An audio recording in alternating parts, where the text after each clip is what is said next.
Hi, this is Mark from Sound Matters, and I've just finished doing a write-up of Wax and Stamp, which is a record club, so a subscription service for vinyl records.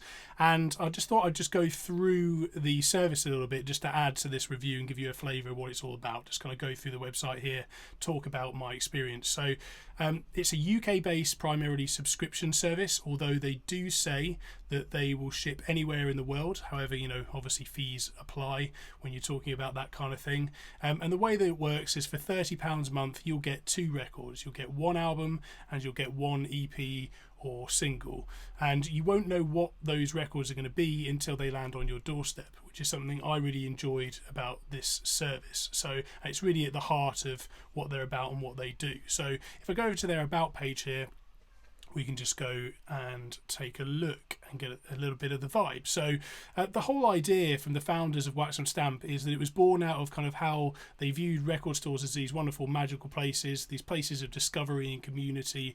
And with the invention of the internet and streaming services and all the abundance of choice that we have, they really feel that they lost that element of sort of serendipity and surprise and discovery that comes with music. And really, Wax and Stamp as a service is all about bringing that back. So I really like the whole messaging and the vibe and the whole idea behind this service, and it really fits very closely with Sound Matters and why I started Sound Matters in the first place. That whole kind of loss of experience, that whole kind of how music sort of carries less meaning when we don't have that experience. So really sits nicely, and I like the idea of it, and to have a niche in terms of what you're offering as a record subscription club, I think these days is really important, because there are more services out there, and it's important that you differentiate in terms of what you're offering compared to the other services that are out there. So great start. I'm going to go through the 2 months that I've experienced in a little bit more detail, but that's basically Wax and Stamp in a nutshell in terms of what it is. So I was lucky enough to be sent a couple of different months' issues. So I received the May issue and also the June issue. The May issue was actually this one here, so issue 62. And in there I received, as you can see on the screen here, a copy of Marigold's Hot Springs and a little beautifully packaged raw single by a 7-inch single by a band called Cosmic. So really liked the way the whole thing was packaged. I received a printed letter, like this one here, that just explains the choices that they'd made, and each one kind of came wrapped in one of these nice covers that kind of explains a little bit more about who selected it, so who from the Wax and Stamp team selected the issue there, and sort of what speed it should be played at. So there's one here that should be 33 RPM, and the single obviously is 45. So I like that as a touch. It's really simple, really elegant, and really clean in terms of the way that they put it together.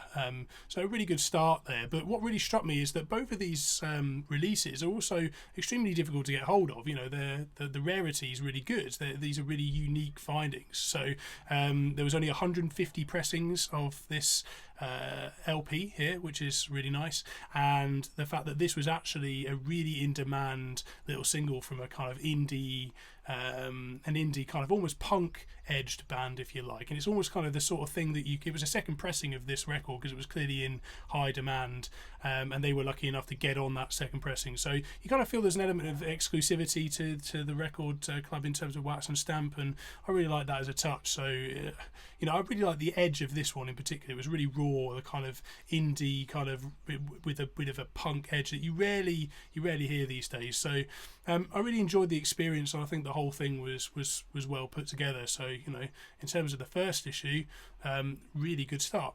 So we get to the June issue and the vibe changes completely, because I can see that we've got a different person selecting the records this time, a new member of the Wax and Stamp team called Mike, and he's put his choices forward for the first time. So he expresses, and I think that current events and how crazy the world is at the moment had kind of influenced his decision to a degree, but it felt like a bit of a weird time for him to be putting his selection forward, and I certainly feel for him on that account. So but the vibe did change completely, a different person selecting the record. It's nice that it's not just one person's music taste you're exposed to. You're exposed to lots of different people's ideas and lots of people's suggestions. It's almost like a virtual record store in terms of people making recommendations to you the way things used to be. You'd step in there, people would share ideas, go, hey, have you heard this?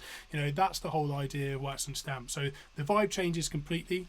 The LP on this one is Africa Airways 6. I absolutely loved this LP. It's African funk, essentially, compilation from 1974 to 1981. I never would have chosen this record and picked it out in a million years, but here I am listening to it, and I really enjoyed being exposed to something that I wouldn't necessarily have just picked up left to my own devices, just shopping for records online or browsing through streaming services. So really adds to that element of surprise, and I like the personal story behind it as well. Mike's father, he said he spent a lot of time living on the African continent and really loved the music out there, and so this was a nice touch for the fact that it was Father's Day recently, and that kind of inspired his choice for that particular one.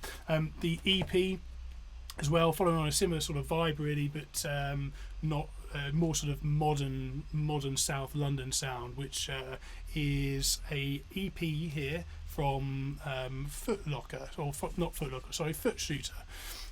So Footshooter is essentially a DJ and producer that goes by the name of Footshooter, but his real name is Barney Whitaker. So I hadn't heard of him, and that's a good thing. I'm sure there are plenty of people out there saying that I should instantly have known who that was, but I don't, and that's the beauty of Wax and Stamp. I'm expanding my horizons musically, and I'm being exposed to new pieces of music that I would never normally pick off the shelf, which I think was a really nice touch. I really enjoy the music on here, the guests and all the different contributors to the EP, the fact that there's a South London poet on here, and just some of the edginess and the rawness of the stuff that they're talking about, and if you like your music with deep bass lines and broken beats, then this is absolutely a record that you should explore, and I really enjoyed being given the chance to discover that. So everything, as I say, packaged in the same beautiful way, really nice and simple, and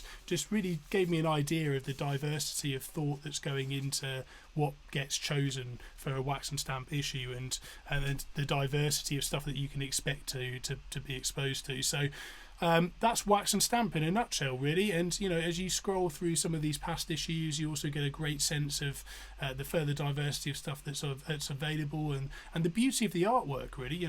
Everything that I've received has amazing, stunning artwork. I really like this piece in particular. It really feels like a small run EP, and I like the artwork, the simplicity of that as well.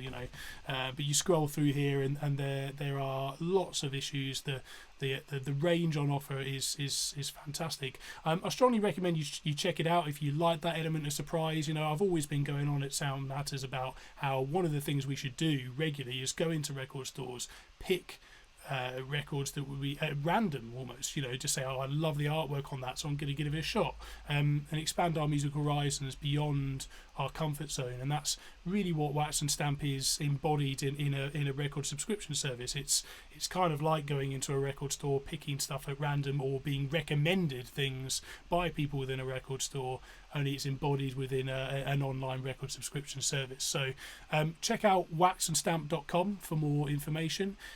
That's basically it for my review. Covers most of the bases, really. If you're new to this channel, then feel free to hit the subscribe button, and we will see you in the next video.